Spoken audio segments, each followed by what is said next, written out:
शिक्षा जितना आप दे सकते हैं अपने परिवार को, बच्चों को, उतना दे दो। शिक्षा एकमात्र ऐसा माध्यम है जो बदलाव ला सकता है। नहीं, मेरी नौकरी आज भी चल रही है। अच्छा। तो मैं नौकरी भी करता हूँ और राजनीति भी करता हूँ, क्योंकि मुझको लगता है कि अगर पॉलिटिशियन बनना है तो बहुत बड़ा बिजनेसमैन, बहुत पैसे, ज़्यादा पैसे और आपका एक स्टेचर अलग से रहना होता है। आप जितने भी चुनाव लड़े हो, सारे चुनाव हारे हो, इसके पीछे क्या कहानी है? ऐसा क्यों हुआ है? हाँ, ये एक अच्छा सवाल आपने कर दिया है। इसमें एक हमारा एक मजाक बन गया कि हमारे पास कैंडिडेट ही नहीं है। नमस्कार, आप देख रहे हैं आपकी आवाज़। हमारे खास कार्यक्रम खास मुलाकात में आज हमारे साथ हैं गिरीश चौंदकर जी, जो कि पूर्व अध्यक्ष हैं गोवा के और CWC मेंबर हैं और 4 राज्यों के इंचार्ज हैं, त्रिपुरा, मणिपुर, नागालैंड, सिक्किम। आज हम उनसे बात करेंगे राजनीति सफ़र के बारे में। गिरीश जी, आपका आपकी आवाज़ में स्वागत है। सबसे पहला मेरा सवाल रहेगा कि आप एक शिक्षक होते हुए एक राजनीति में आने का क्या कारण था? मैं शुरुआत से, मैं जो कॉलेज में था तभी मुझे थोड़ा सोशल वर्क में काफ़ी इंटरेस्ट था। मैं हाई स्कूल में था तब हमारा एक NSS सोशल वर्क का और सोशल एक्सपीरियंस हम जिसको बोलते थे, वो हमारे एक पीरियड होता था। तो उसमें तो बहुत ज़्यादा काम करते, बहुत करीब परिवार से आने से हम ज़्यादा सोशली ओपन नहीं होते थे शुरुआत में ना, तो वो थोड़ा एक रिजर्वेशन रहता था पहले। तो उसके बाद कॉलेज के बाद पढ़ाई करने के बाद जब हमें एक टीचिंग का जॉब का मौका मिला, तो हमारे परिवार में सुधार आई। तो इसके लिए मैं काफ़ी परिवार को बोलता हूँ कि शिक्षा जितना आप दे सकते हैं अपने परिवार को, बच्चों को, उतना दे दो। शिक्षा एकमात्र ऐसा माध्यम है जो बदलाव ला सकता है, आर्थिक बदलाव परिवारों में सुधार भी ला सकता है। कि मैं मेरा अंदर देख, अगर मेरे पास वो टीचिंग का जॉब नहीं आता था तो आज मैं इधर तक नहीं पहुंचता, और अगर मैं पढ़ाई नहीं करता था तो आज तक मैं इधर नहीं पहुंचा था। नहीं, ये कैसे ध्यान में आया कि राजनीति में जाना है? शिक्षक नौकरी चल रही थी अच्छी वाली? नहीं, मेरी नौकरी आज भी चल रही है। अच्छा। तो मैं नौकरी भी करता हूँ और राजनीति भी करता हूँ, क्योंकि मेरा ये मानना है कि आपको अगर पॉलिटिक्स करना है तो पॉलिटिक्स एक हॉनेस्टी, क्लीन होना चाहिए। और ये वो करने के लिए आपका परिवार को और आपका ख्याल रखने के लिए पैसा तो चाहिए जी। कोई तो एक माध्यम, सोर्स ऑफ इनकम आपका होना चाहिए जी। तो मुझे जॉब मिल गया, तो अच्छी सैलरी भी आ गई, तो मेरे परिवार में, फैमिली में काफ़ी बदलाव भी आना शुरू हो गया। उसके बाद जब जहाँ से मैं रहता था उधर, वो म्यूनसिपैलिटी की मैं तैयारी कर रहा था 4 साल से। वो चुनाव जीतना मेरे लिए बहुत ये था, क्या ड्रीम था मालूम नहीं, बहुत वो ड्रीम आज तक मुझे और किसी में नहीं आता है। और तुरंत जब एक गोवा में एक आंदोलन चल रहा था कोंकणी मूवमेंट का, हमारा लैंग्वेज जो है, तो उस मूवमेंट कांग्रेस ने लीड किया था। और मैं स्टूडेंट लाइफ में मैंने गांधी पढ़ा, मुझ में काफ़ी जो गांधी जी के आइडियल्स थे उसको मैं काफ़ी प्रभावित हुआ।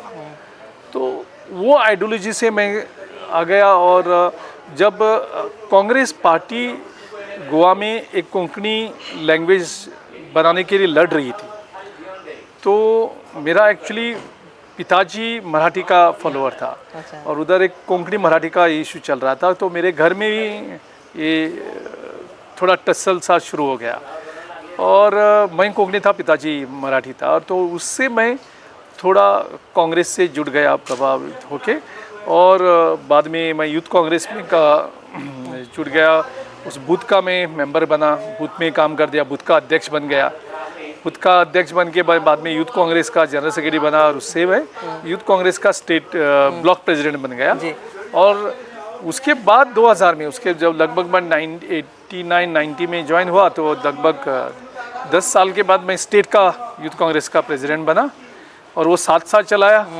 उसके बाद मैं PCC में जनरल सेक्रेटरी बना, तो तुरंत मुझे इधर राहुल जी की जो टीम थी उधर पीक होके 2011 से मैं बाद में NSY का प्रभारी बन के लगभग 7 साल इधर काम कर दिया। तो 7 साल उधर, पहले यूथ कांग्रेस का प्रेसिडेंट बन के 7 साल बाद में इधर NSY का प्रभारी बन सर के। एक और चीज़ आती है, जब हम लोग स्टूडेंट होते हैं तो एक हमारी कोई ना कोई स्ट्रगल या संघर्ष की कोई कहानी होती है, कोई एक ऐसी कोई कहानी जो हमारे दर्शकों को बताना चाहें। कभी कभी आप हताश भी होता है, यहाँ तक पहुँचने में आपको कई बार स्ट्रगल भी करना पड़ा हुआ। वो तो है, क्योंकि लोग ना पब्लिकली क्या करते हैं कि एक गरीब परिवार से जो एक वो भी एक जॉब करता, वो भी एक टीचर, एक्सेप्ट करने में थोड़ा बहुत दिक्कत होती है। तो उससे मुझे स्ट्रगल बहुत था मेरा। मालूम नहीं आज तक मैं वो स्ट्रगल कर रहा हूँ, क्योंकि इसको लगता है कि अगर पॉलिटिशियन बनना है तो बहुत बड़ा बिजनेसमैन, बहुत पैसे, ज़्यादा पैसे और आपका एक स्टेचर अलग से रहना होता है। मैं वैसे भी आज भी ज़मीन का ही आदमी हूँ। पद बढ़ते तो मुझे लगता है कि आदमी तो जितने ज़मीन से लगेंगे तो उतने वो नीचे रहना है। तो वो काफ़ी स्ट्रगल पॉलिटिक्स में भी आज भी कर रहा हूँ मैं। अच्छा। हाँ, काफ़ी ओपोजिशन में देख रहा हूँ मुझे। सर एक और चीज़ कही जाती है आपके, आप जितने भी चुनाव लड़े हो सारे चुनाव हारे हो, इसके पीछे क्या कहानी है, ऐसा क्यों हुआ है? हाँ, ये एक अच्छा सवाल आपने कर दिया है। मैं एक भी चुनाव मेरे लिए नहीं लड़ा। अच्छा। क्योंकि चुनाव लड़ना है तो एक दो तरह का चुनाव होता है। चुनाव एक खुद के लिए लड़ते हैं कि आप खुद के कुछ बनने के लिए, और एक बार आपको चुनाव पार्टी के लिए लड़ना पड़ता है। तो जब भी पार्टी मुसीबत में थी और पार्टी ने मुझे बुलाया कि हाँ फला आप उधर जाके आपको लड़ना है, तो मैं वो चुनाव जाके लड़ा बिना तैयारी। और मेरे क्षेत्र से नहीं, मेरे क्षेत्र से आज तक एक चुनाव में नहीं लड़ा।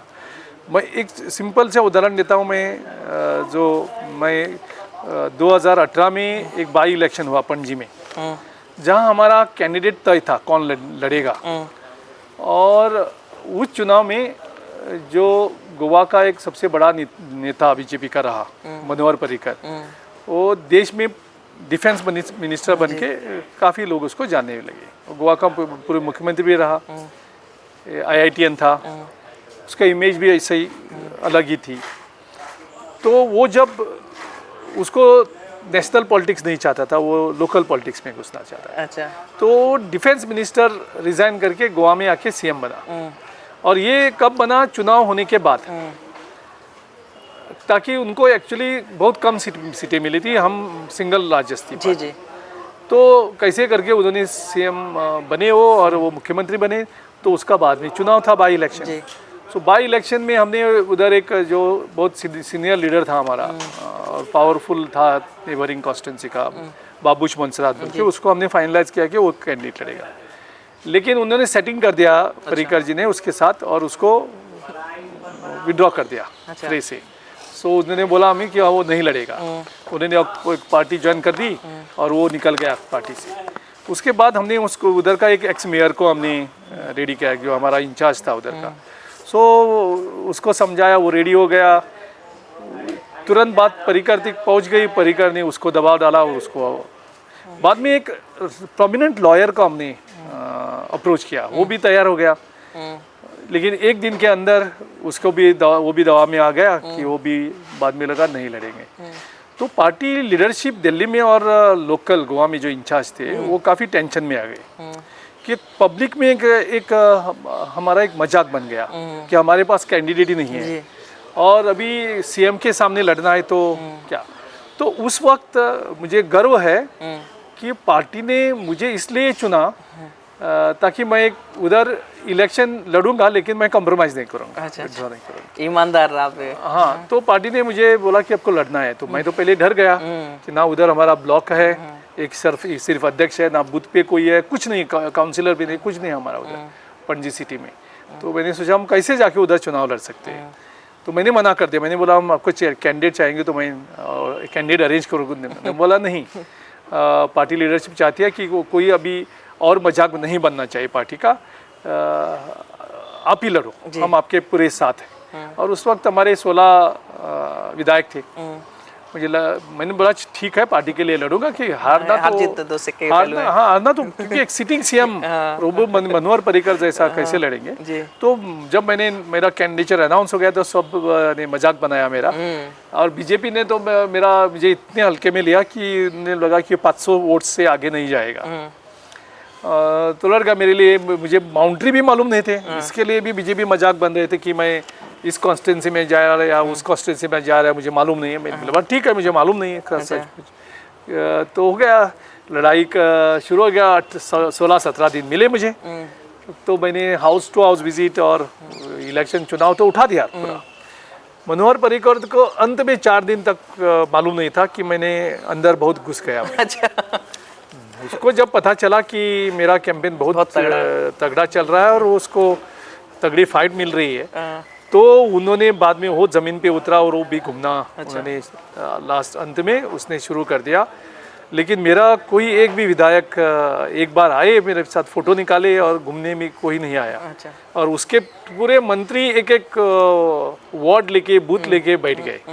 तो वो तो एक सीएम बन के उनके पूरे चुनाव उनके मंत्रिमंडल और पार्टी ने लिया, और मैं अकेला और मेरे थोड़े से साथी थे पार्टी के, वो हम एक होके लड़े और हर अच्छा चुनाव हो गया।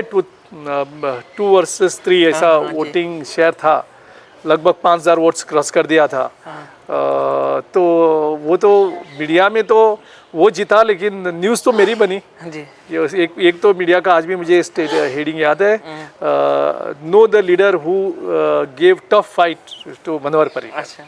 तो वो एक चुनाव ऐसा था, वो तो हारने का सवाल था। मेरा इसलिए था क्योंकि हम लोग जब मीडिया में आपके बारे में पता करते हैं, पढ़ते हैं, तो वहाँ एक चीज़ आती है कि गिरीश जी जितने भी चुनाव लड़े हारे, पर इसके पीछे लोगों को ये नहीं पता क्यों ऐसा हुआ। आपने ये पूरी कहानी बताई ना, दर्शकों को पता होना जरूरी है ना। 2019 का जो बाई इलेक्शन लोकसभा इलेक्शन था, मेरा क्षेत्र तो साउथ गोवा था जी। तो मुझे एक्चुअली दिल्ली लीडरशिप बोल रही थी साउथ से लड़ो तब जी। लेकिन लोकल जो इंचार्ज और इनका था कि नॉर्थ से हमारा जो लड़ना था चुनाव के लिए वो भी उधर भी हो गया। वो एक बाई इलेक्शन अनाउंस किया तो उसको लेके वो कॉन्स्टिट्यूंसी में लड़ना था। तो वो बोला कि मैं लोकसभा नहीं लड़ूंगा, मैं बाई इलेक्शन लड़ना चाहता हूँ। अच्छा।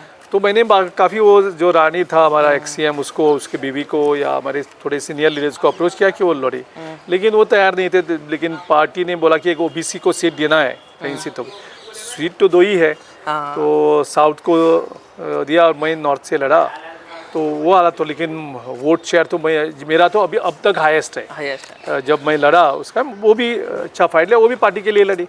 इस बार भी मुझे बोला था कि आप जाके नॉर्थ से लड़ो। मैंने बोला अभी बहुत चुनाव में पार्टी के लड़े हूँ, अभी लड़ना है तो मुझे मेरे कॉन्स्टिट्यूंसी लड़ाओ, नहीं तो मैं नहीं लड़ूंगा।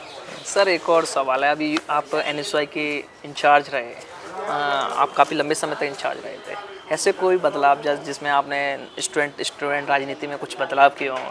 आप एक्चुअली संगठन के बहुत माहिर माने जाते हैं, ऐसा कोई आपने बदलाव किया हो एनएसयूआई के अंदर? बदलाव तो नहीं, राहुल जी का ट्रांसफॉर्मेशन प्रोसेस में सब कुछ था जी। तो मुझे वही आगे लेके जाना था और हम वही लेके आगे जाए कि आम परिवार के बच्चों को कैसे आप कॉन्फिडेंस देके उसकी लीडरशिप बढ़ाए।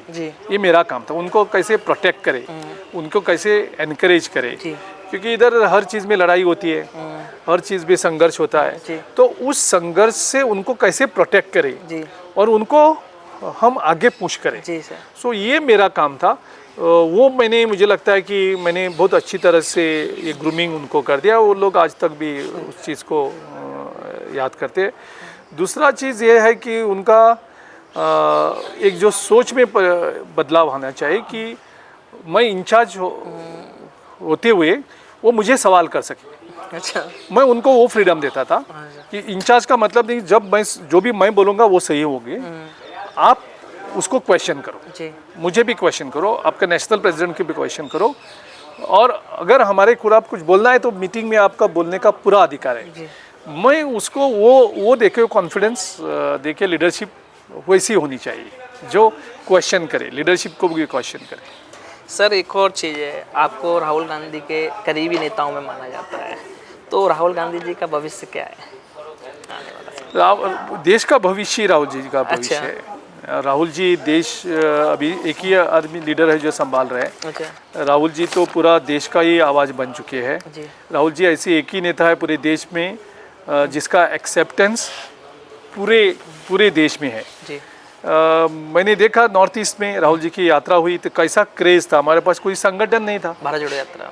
भारत जोड़ो यात्रा में, जी लेकिन राहुल जी को देखने के लिए, राहुल जी की यात्रा में शामिल होने के लिए हज़ारों लोग कैसे आए मुझे ही मालूम नहीं। जी उसके बाद पार्लियामेंट चुनाव होता है, हमारा कोई संगठन नहीं है।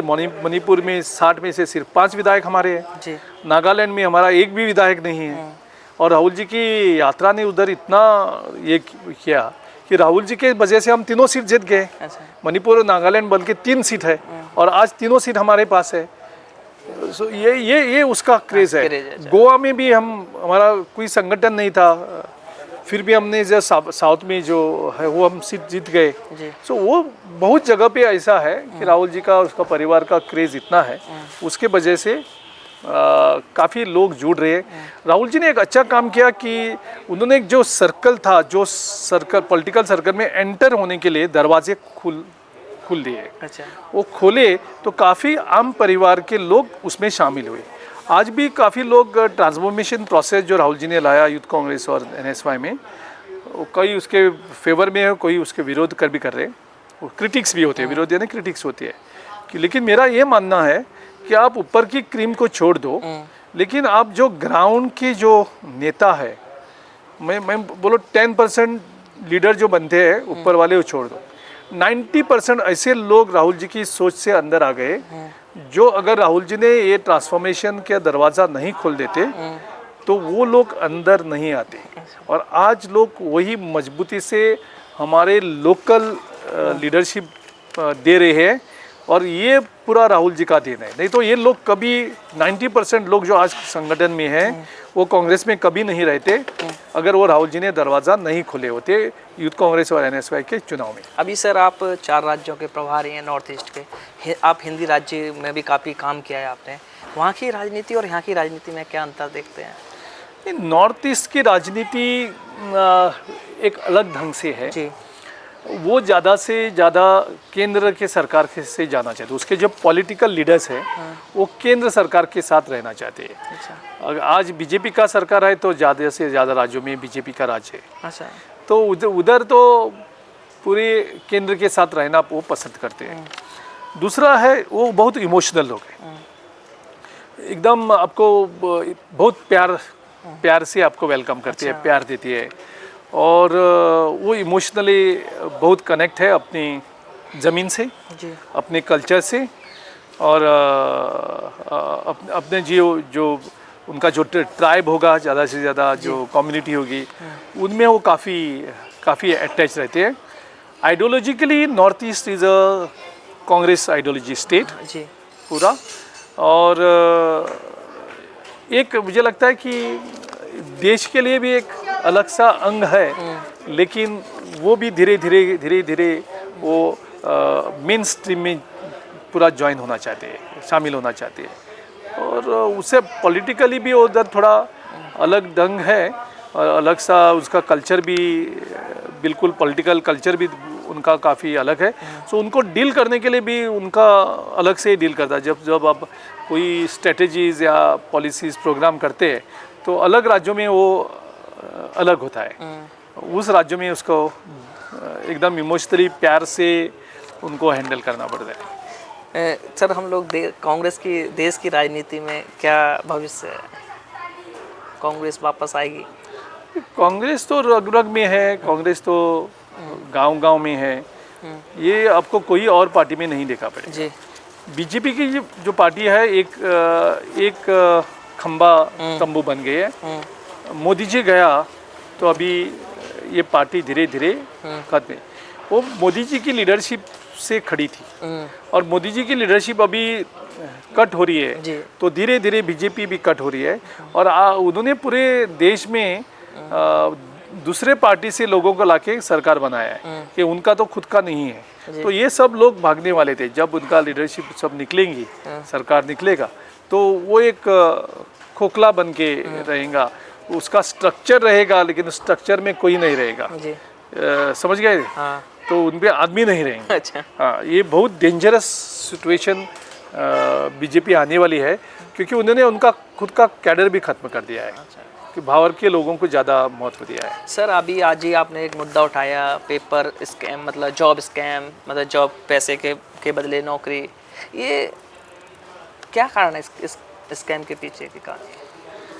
देखो, ये एक तो है पैसा बनाने का, हाँ दूसरा है कि अपने लोगों को जॉब देने का, जो जितना बीजेपी आरएसएस के लोग हैं उनको घुसाने का। जी। तो उनका एक पूर्व मुख्यमंत्री था लक्ष्मण पार्सेकर ने, इसने ये चीज़ वो जो सीएम था तो कैबिनेट में लाई ताकि एक ट्रांसपेरेंसी और नॉन करप्ट वे से रिक्रूटमेंट हो सके। जी। तो गोवा स्टाफ सिलेक्शन कमीशन बनाया जी। 2019 में वो एक्ट बना जी। और बीजेपी की सरकार में बीजेपी के मुख्यमंत्री ने उसमें अमेंडमेंट लाए। क्या अमेंडमेंट लाए? जी। कि वो कानून को रिपील कर दिया। जी। ये कानून नहीं है, तो अगर ये कानून नहीं है तो रिक्रूटमेंट कौन करेगा? डिपार्टमेंट करेगी। तो हर डिपार्टमेंट उसका जो भी रिक्रूटमेंट है वो एडवर्टाइज करेगी, वो क्वेश्चन पेपर निकालेगी, वही क्वेश्चन आंसर पेपर चेक करेगी, वही इंटरव्यू लेंगी और वही सिलेक्ट करेंगे। और इनमें जो जिसने पैसा दिया, जिसका इन्फ्लुएंस रहा, उसको जॉब मिला। और मैंने तो खुद ये बात 2020 से सरकार के सामने लाया। मैंने पुलिस कंप्लेन भी कर दिया था कैसे चीफ मिनिस्टर का ऑफिस उसमें कॉम्प्रोमाइज कर रही है, और मुख्यमंत्री ने खुद ने ही अमेंडमेंट लाया। अगर उनको ट्रांसपेरेंसी के दौर पे चुनाव करना प्रोसेस करना था तो उसको डे 1 से उसको इम्प्लीमेंट करके कमीशन उसको रिक्रूट करता सकता था। लेकिन आज बहुत वीडियो सामने आ रहे हैं, अभी काफ़ी कंप्लेंट्स हो गए हैं, लगभग 19 लोगों के ऊपर अभी। सर वहाँ की मुख्यमंत्री की पत्नी के ऊपर भी क्वेश्चन मार्क हो रहा है। गोवा में उसका नाम तो बहुत चर्चा में है, फिलहाल कोई नहीं ले रहा है। तो आज हमारी जो पीसी थी जो गोवा के लोगों के जुबान में था, तो आज कांग्रेस के माध्यम से वो इशू आज ओपन हो गया। हमने मुख्यमंत्री को बोला है कि जो अभी एक श्रुति प्रभुगांवकर बोल के जो महिला मोर्चा की नुए कॉन्स्टिट्यूंसी की अध्यक्ष है, सो वो अरेस्ट होने के बाद थोड़ा और दायरा बढ़ गया कि मुख्यमंत्री की जो बीवी है सुलक्षणा सावंत, वो महिला स्टेट की महिला की प्रभारी है, इंचार्ज है। सो एक प्रभारी और एक महिला की ब्लॉक की प्रेसिडेंट, उनका लिंक इस जॉब स्कैम में क्या है उसका मुख्यमंत्री खुलासा करे। और अगर ये है तो अभी लोग घबरा जाएंगे, सामने नहीं आएंगे उसका नाम लेने के लिए, इसलिए उसका नाम शायद सामने नहीं आ रहा है। तो हमने मुख्यमंत्री को बोला कि उसका लिंक क्या है, इसका आप खुलासा करो और ये इन्वेस्टिगेशन सेंट्रल एजेंसी को दे दो ताकि न्यूट्रल तरीके से उसको। सर बीजेपी के मंत्री ने आरोप लगाया कि कांग्रेस के नेताओं से पूछताछ होगी, जो आप लोगों ने आरोप लगाया है। अभी आज स्टेटमेंट आया है, इस पर क्या कहना है? मतलब आपके लोगों से पूछताछ हो रही है? अरे जिनको पूछताछ तो करना चाहिए जिसने उनका नाम ले रही है, हाँ। जिसने उनका पैसा ले रही है, तो उधर से तो पूछताछ शुरू करो। नहीं, कांग्रेस के लोगों से पूछताछ होने का आरोप लगाया बीजेपी के मंत्री ने। कांग्रेस के लोगों ने थोड़े ही पैसा लिया है। जॉब सरकार तो गए 10 साल में तो बीजेपी का है जी, तो कांग्रेस को लोग कैसे पैसे लेंगे? पता नहीं। जॉब तो वो दे रहे हैं, रिक्रूटमेंट तो वो कर रहे हैं, तो कांग्रेस के लोग को पूछताछ क्यों करें? सर आप एक और मांग करते हैं, जैसे 2019 से 2024 तक जितनी भर्तियां हुई हैं उन सब की जांच हो, या निरस्त हो, जैसा भी आपके, पर जो बच्चे ईमानदारी से भर्ती हुए उनके साथ न्याय कैसे दे हो पाएगा? उनका जो भी अभी रिक्रूटमेंट हुआ, ऐसा लग रहा है कि उन्होंने भी पैसा दे के लिया है। अच्छा, तो ये तो सब चीज़ें सामने आती हैं जी, तो उसके वजह से ये तो होना ही चाहिए। तो पूरा इन्वेस्टिगेशन होना चाहिए, सबको न्याय देना चाहिए। जिसने पैसे दिया उसने भी गलत किया, जिसने पैसे लिया उसने भी गलत किया। सर आप 1990 के राजनीति में सफ़र में स्टार्ट किया था, आज 2024 है। 1990 की राजनीति और 2024 की राजनीति में क्या अंतर देखते हैं? उस टाइम एकदम ग्राउंड कनेक्शन अलग था, सोशल मीडिया नहीं थी, जी जी, व्हाट्सएप नहीं था, फेसबुक ट्विटर नहीं थे, तो उसका उस प्रकार जो प्रसार का माध्यम था वो contact, man to man contact था और लोगों का संपर्क ज़्यादा करना होता था। कार्यकर्ता को कांटेक्ट करना, बूथ मैनेजमेंट करना होता था, लोगों को बाहर निकालना होता था। अभी वो काम सब कुछ बीएलओ करता है, चिट्ठी बंटने का काम भी बीएलओ करता है। तो कहीं अभी लोगों से हम ज़्यादा दूर जा रही है। जी। उस टाइम की राजनीति हम लोगों से नज़दीक जा रहे थे। हम लोगों के अभी सोशल मीडिया के माध्यम से हम लोगों से कांटेक्ट कर रहे जी। हैं, और वर्कर से माध्यम से हम लोगों को कांटेक्ट कर रहे हैं, और धीरे धीरे जो लीडर अभी मिडल मैन ज़्यादा बनते हैं। पहले डायरेक्ट लीडरशिप तो लीडरशिप कनेक्टिविटी होती थी। अभी मिडल मैन ज़्यादा बनते हैं। जी सर, एक और चीज़ है, जब 2014 में सोशल मीडिया का एक क्रांति आई थी, अभी आज 2024 में एआई आ रहा है, इससे कुछ राजनीति में बदलाव आएगा एआई से, क्या आप क्या देखते हैं? बिल्कुल, अभी काफ़ी जो लीडर्स थे वो एआई की जो आर्टिफिशियल इंटेलिजेंस है वो उसका पढ़ाई भी कर रहे। आपको सुन के शौक लगेगा जी। कि हमारा जो ट्रेजरर है अजय माकन जी, जब मैं मिला उसको तो आर्टिफिशियल इंटेलिजेंस की बात आ गई, तो उसने उसकी जो डिस्कशन से मैं काफ़ी प्रभावी हो गया। अच्छा। उसके बाद में पता चला कि वो काफ़ी एग्ज़ाम उन्होंने आंसर की, काफ़ी उसने पढ़ाई किया, उसने अभी बहुत सर्टिफिकेट्स भी लिया। जी। Future of politics now is all about artificial intelligence. आपको अगर सर्वे करना है उधर क्या होना है, वो आर्टिफिशियल इंटेलिजेंस आपको बताएगी उधर उस कॉन्स्टेंसी में क्या चलेगा। अच्छा। कौन सा इशू लेना है, कौन सा इशू नहीं लेना है उस क्षेत्र में, वो भी आपको। सो आर्टिफिशियल इंटेलिजेंस एंड पॉलिटिक्स में काफ़ी क्लोज का अंतर है। मेरा जो अभी स्टाफ है, जो रवि वर्मा, उसने भी वो कोर्सेज किया है, वो भी आर्टिफिशियल इंटेलिजेंस पॉलिटिक्स में यूज़ करना चाहता है। अच्छा। फिलहाल अभी मेरे साथ है वो भी ज़्यादा दिन नहीं रहेगा, क्योंकि उसका कोर्स कंप्लीट होगा, सर्टिफिकेट मिल गए तो काफ़ी पॉलिटिशियन उसको अभी अच्छी सैलरी देके उठाएंगे। सर, एक और चीज़ है, जैसे आपके ऊपर एक आरोप हमेशा लगता रहता है कि आप राहुल जी के खास हो, जब मन करता है प्रदेश अध्यक्ष, जब लोकसभा टिकट, जब इंचार्ज, इसके पीछे क्या कहानी है? लोग आरोप लगाते हैं आपके कांग्रेस के, आपके गोवा के लोग। ये तो मैंने कभी सुना ही नहीं। मैंने तो जब हम हार गए तो मैंने खुद ही रिज़ाइन दिया। अच्छा। तो उसके रिज़ाइन मैं कब दिया था? 2022 में दिया था। जी। मैं इंचार्ज कब बना? इंचार्ज बना मैं 2024 में, 23 के अंत में। अंदर खाने सर ये खबर जरूर चलती है मीडिया कि जब गिरीश जी हमेशा पद पर है। नहीं, 2022 से 2024 तक मैं कहाँ पद पे हूँ। मैं तो पूरा टीचिंग में मेरा फोकस था, और उससे पहले मैं प्रदेश में था। तो ये तो लीडरशिप अगर जो भी काम देती है वो हमारा काम कर देगा। मैं तो आज तक कोई पद मांगने के लिए किसी के पास कभी नहीं गया। और ये कि मैं राहुल जी का करीबी, ऐसे कांग्रेस के सब लोग राहुल जी के करीब हैं। ऐसा कोई नहीं है कि मैं अकेला राहुल जी का और काफ़ी लोग राहुल जी सबके लिए न्याय एक देते हैं। राहुल जी का ना कोई करीब का है ना कोई दूर का है, सबके लिए राहुल जी एक ही है। सर, एक लास्ट सवाल रहेगा हमारे दर्शकों को, आप क्या मैसेज देना चाहोगे कांग्रेस पार्टी के माध्यम से? यही है कि देश एक आइडिया ऑफ इंडिया से चलना चाहिए, सबको सम्मान मिलना चाहिए, सबको बराबर का अधिकार मिलना चाहिए, और सबकी उन्नति होना चाहिए। यही है भारत देश में जो आज चल रहा है। तो आज बीजेपी सिर्फ थोड़े लोगों के साथ बोले कि ये हमारे लोग हैं, ये देश के लोग हैं। ये देश सबका है और ये देश सबका रहना चाहिए। हर किसी को देश में लगना चाहिए कि हम हमारे घर में रह रहे हैं, जैसा उनको मन में लगना चाहिए कि ये हम हमारे घर में है, हम हमारे घर में सुरक्षित है। ये सुरक्षित भावना और ये देश हमारा है। जब हम दो लोगों को बांटेंगे तो लोगों को भी थोड़ा दर्द होगा, लोगों को लगेगा कि देश हमारा है क्या। ये प्रश्न लोगों के दिमाग में नहीं आना चाहिए। दूसरी बात है जो बिजनेस, इकोनॉमी, जॉब्स, इसको सबको इक्वल अपॉर्चुनिटी मिलना चाहिए। सिलेक्टिव जो इंडस्ट्रियलिस्ट है उनको बहुत ज़्यादा अच्छा अपॉर्चुनिटी, और बाकी को उतना नहीं, ये नहीं होना चाहिए। हम आपकी आवाज़ से बात करने के लिए धन्यवाद। ये थे गिरीश चोंदकर जी, जो कि कांग्रेस पार्टी के 4 राज्यों के इंचार्ज हैं। नमस्कार।